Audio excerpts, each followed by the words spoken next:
It has to do with developing an inner core that can handle what comes in life. So it's life brings us all kinds of things. It brings ups and downs. It brings, I mean, there's so much uncertainty in the world right now, it seems. And people respond to that in different ways. But if you develop this kind of this inner core, this sense of I can manage what comes, then you can get through that.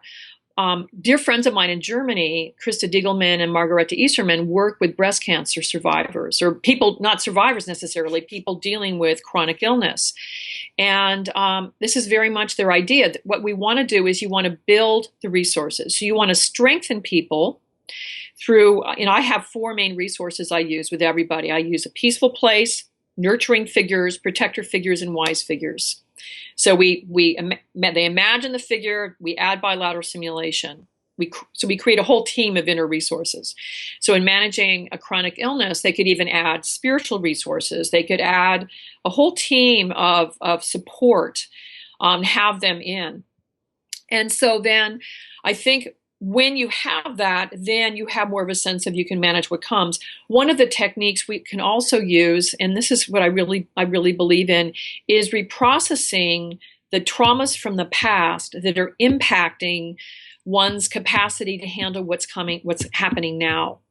So if you're dealing with, let's say, a chronic illness, to reprocess anything from the past, and anything that's not in this moment is the past. So to keep reprocessing past, it creates a greater capacity to handle the next thing that comes.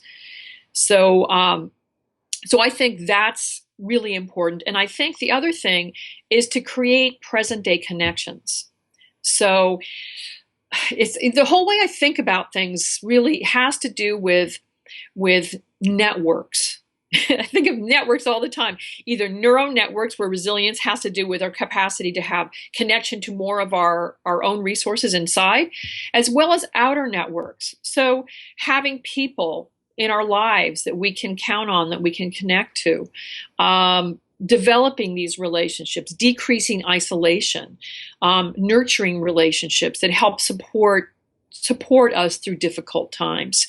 And I think it's much harder to deal with uncertainty when you don't have an integrated sense of self.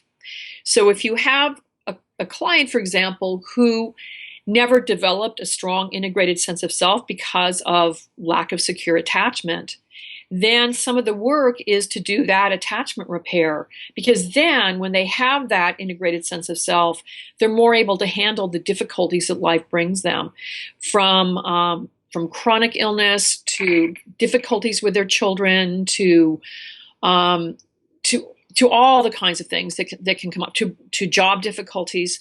And I think it comes back again to this not taking it personally.